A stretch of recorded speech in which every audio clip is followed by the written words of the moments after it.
Le Journal de la Ville, le premier magazine de l'information provinciale.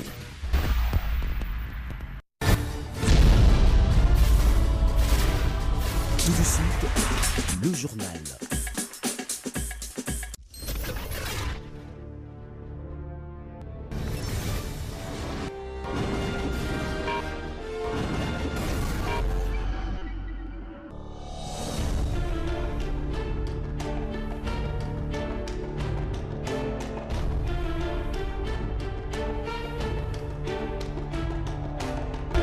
Nouvelle édition du Journal de la Ville, Madame, Messieurs, bienvenue. Au sommaire, ouverture ce lundi 25 février 2019 à la salle des affaires étrangères de la session ordinaire du mois de février de la Commission nationale des droits de l'homme CNDH. Devant plusieurs invités de confessions religieuses et corps diplomatiques, le président de cette institution s'est apaisanti sur quelques points essentiels qui ont fait l'objet de la session passée. Un ouf de soulagement pour les habitants de Selembao, Ngalema et Mongafula après la destruction méchante de la route Matadi par Dame la Pluie. Le président de la République, Félix Antoine Tshisekedi, s'est rendu sur les lieux pour relancer les travaux de réhabilitation de cette route et ce, à la grande satisfaction de la population. La République démocratique du Congo en deuil. Le patriarche Antoine Gizenga Fundi n'est plus. Il a rendu l'âme le dimanche 23 février à l'hôpital CMK à l'âge de 93 ans. Il était jusqu'à présent l'autorité morale du parti Lumumbiste unifié. C'est tout pour les titres. Encore une fois, bienvenue dans ces journaux.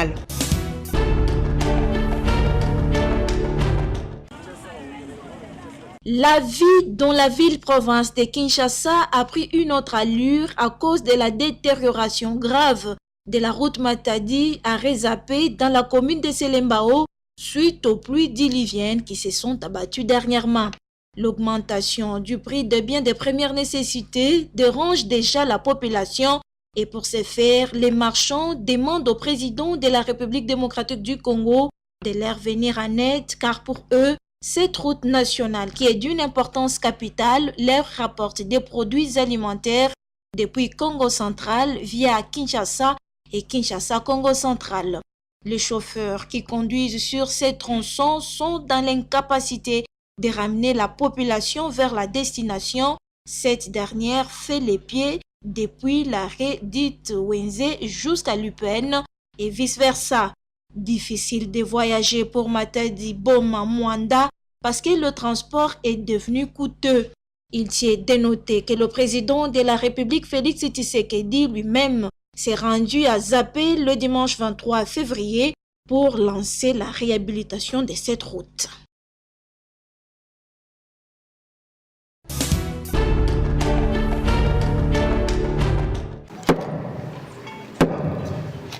La salle des affaires étrangères a servi de cadre ce lundi 25 février 2019 pour l'ouverture solennelle de la session ordinaire de la Commission nationale des droits de l'homme CNDH du mois de février. Mwamba Mushinkonki, président de cette institution d'appui à la démocratie, a tout d'abord remercié ses invités avant de s'imprégner sur les 4 axes qui ont fait l'objet de la session passée. Au cours de l'année 2018, les activités réalisées par la Commission nationale des droits de l'homme se sont articulées autour de 4 axes principaux de son plan stratégique, à savoir son développement institutionnel, la promotion d'une culture de droits de l'homme, la protection des droits de l'homme ainsi que la coopération. À ce qui concerne les activités liées au développement institutionnel de la CNDH, au cours des 12 derniers mois, la CNDH a mené des actions de plaidoyer aux fins d'obtenir l'octroi de bâtiments propres pour son siège, ses bureaux de représentation provinciale, ainsi que pour ses antennes urbaines et territoriales. La révision à la hausse de son budget et l'augmentation du taux de décaissement des fonds lui alloués. S'agissant des activités de promotion des droits de l'homme, la CNDH a réalisé plusieurs activités qui se résument en termes de renforcement des capacités, sensibilisation aux droits de l'homme et plaidoyer auprès des décideurs. En ce qui concerne le renforcement des capacités, La CNDH a organisé plusieurs ateliers et séminaires de formation en matière d'observation électorale en faveur de ses membres, cadres et agents d'une part et des membres des ONG des droits de l'homme d'autre part. Ces formations organisées à Kinshasa et en province ont permis à la CNDH de réunir 4743 observateurs électoraux en prévision des élections présidentielles ainsi que les législatives nationales et provinciales. Notons par ailleurs que la Commission nationale des droits de l'homme souhaite être présente là où les violences des droits de l'homme se déroulent.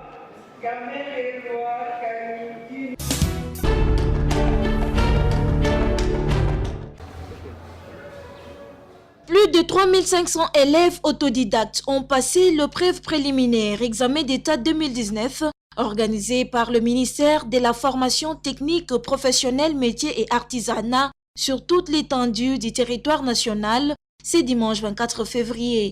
Et pour ce faire, une délégation conduite par le ministre de la FPMA, Pierrot Oueka, s'est rendue sur terrain pour s'assurer de l'effectivité de cet examen. Dans différents centres, là où cette délégation est passée, tout s'est passé bien et dans le calme.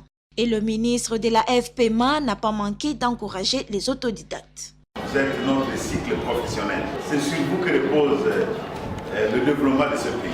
La main-d'œuvre qualifiée sur vous. Donc vous devrez être fiers. Votre choix est noble, vous n'êtes pas trompé des chamans.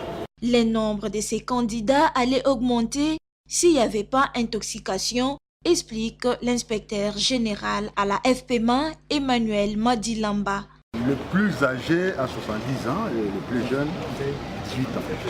C'est dans toutes les filières techniques, notamment en commençant par la commerciale, sociale, les arts.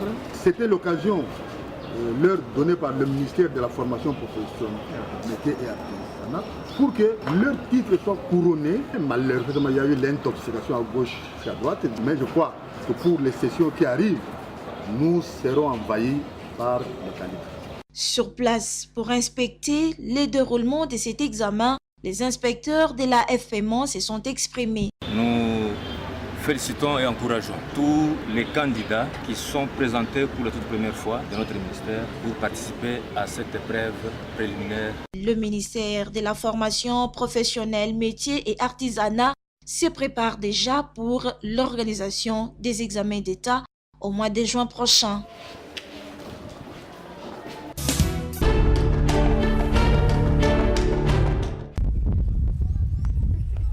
Dans le cadre de ces différentes activités qui visent le développement de la communauté, l'Action pour le développement communautaire, fondée par Divwama Tambenza François, une organisation non gouvernementale, a organisé une journée de charité le 24 février 2019 à son siège de Mongafula en faveur des deux classes des défavorisés, à savoir les veuves et orphelins.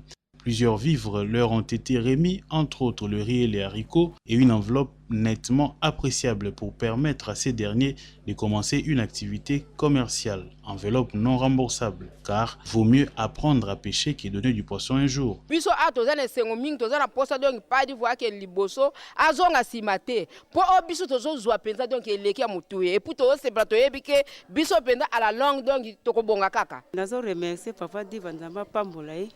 Pambate bana mobali akufanga na lela kananga kaka mais ena yoki papa Divwa bimisi ONG ezo sunga biso mwa mbongo apesi to bandela ba commettre en tout cas na monde de respiration moko eyeli ngai asengi na leta apesa papa Divwa mbongo badon pour papa Divwa ko pesa kabiso poto za na kimia. La présidente de l'ADEC a lancé ici un message aux personnes de bonne volonté afin de leur venir en aide. Population ezebele na kata mboka ke mvula oyo toza na posa ya kosunga nde yango don nzamba pesa biso mena makoki toza nango te yango tozo senga na bakonzi atala papa Divwa oyo azwi initiative oyo ya koyeba kosunga ba orphelin o bakufela ba papa na ba mama bazebele na kata mboka oyo. Le secrétaire général de l'ADEC s'est également exprimé. Nous avons posé un geste, nous avons donné, mais en bref, les moyens ne sont pas suffisants parce que nous devons prendre en charge les orphelins pour les scolariser.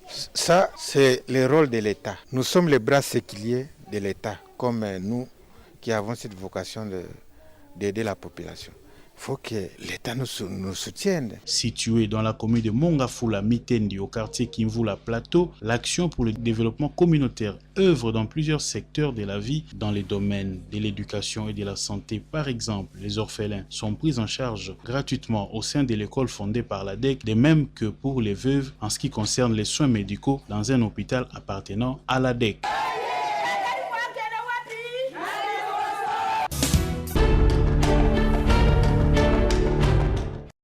Le patriarche Antoine Gizenga, secrétaire général du parti lumumbista unifié Palou, est décédé le dimanche 24 février à Kinshasa à l'âge de 93 ans. Gizenga est né le 5 octobre 1925 à Mushiko, dans l'ex-province du Bandundu, un homme d'État congolais proche de Patrice Emery Lumumba, chef du Parti solidaire africain PCA. Antoine Gizenga a été vice-premier ministre en 1960 et 1961 premier ministre de la République démocratique du Congo. Un opposant de longue date, Alex Maréchal Mobutu Sese Seko, qui a vécu plus de 30 ans en exil. En 2006, il se présente à l'élection présidentielle congolaise de juillet comme candidat du Palou. Ayant obtenu 13,6% de votes au premier tour, il est troisième de l'élection et devrait être l'arbitre du second tour entre Joseph Kabila et Jean-Pierre Bemba. Il est arrivé en tête de sa province natale, le Bandundu, le 13 septembre, et il signe au Grand Hôtel de Kinshasa un accord de coalition qui vise à faire élire le président Joseph Kabila au second tour des élections présidentielles prévues pour le 29 octobre. L'accord prévoyait aussi l'attribution du poste du Premier ministre à un membre du parti lumumbista unifié d'Antoine Gizenga.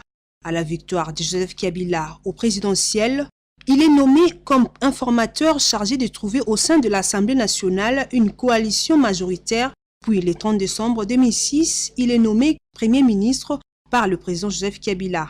Il prend la tête du nouveau gouvernement du pays le 5 février 2007, comprenant 59 membres.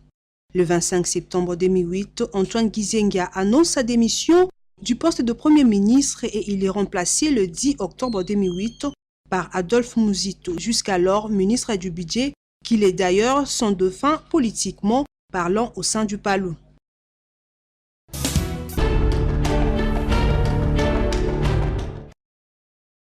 « 25 février 2018, 25 février 2019, cela fait une année depuis que Rossi Mukendi a été tué dans une manifestation pacifique organisée par le comité laïque de coordination pour réclamer le respect de la Constitution. L'un des avocats de l'illustre disparu, Maître David Chimanga, pense que Rossi doit être honoré et toute personne qui a participé à sa mort doit être arrêtée. Non, je pense que Rossi Mukendi Chimanga fait partie des personnes aujourd'hui qu'il faudra honorer. Il a eu un combat mené, et comme lui-même le disait, que nous allons colorer les sols congolais avec notre sang. Il a matérialisé ses propres propos. Et aujourd'hui, nous avons un changement au sommet de l'État. Je pense que Rossi Mukendi Chimanga est parmi les combattants qui nous ont conduits sur cette lutte. En tant que l'un des conseils de défense dans le dossier Rossi Mukendi, nous allons quand même dire que les vrais auteurs de la mort de Rossi sont encore avec nous, sans qu'ils ne soient même inquiétés. Et concernant la mort du patriarche Antoine Gizenga, Maître David Chimanga n'est pas resté indifférent. Présenter mes très sincères condoléances à la famille tant biologique que politique du patriarche Antoine Gizenga qui vient de nous quitter. Mais je me permets quand même de mettre un point de vue sur son combat. C'est quelqu'un sur qui un grand nombre de la population avait fondé son espoir. Mais il est curieux de constater que c'est le regret. C'est le regret parce que Antoine Gizenga est quand même passé, a quand même été Premier ministre dans ce pays, mais on ne l'a pas senti. Et aujourd'hui qu'il est parti, je ne sais pas, le Palou est resté dans quelle situation.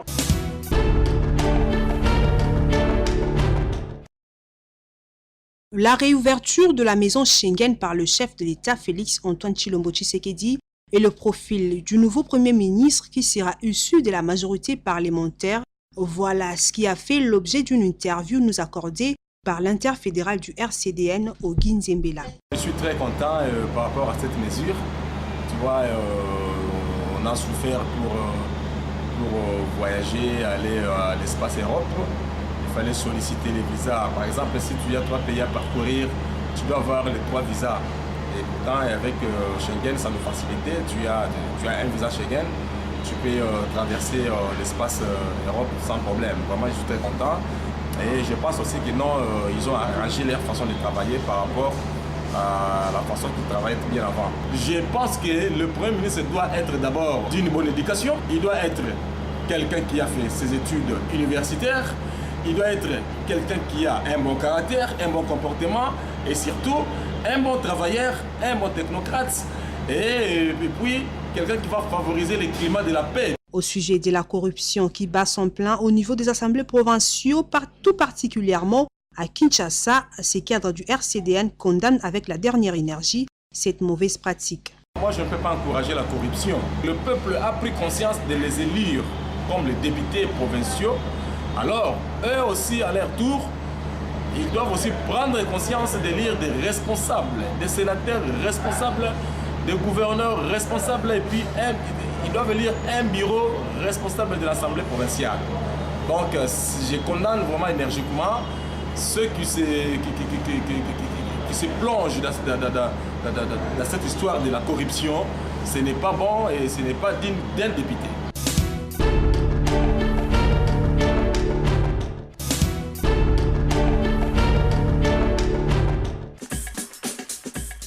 Et voilà qui met fin à cette session d'information du Journal de la Ville.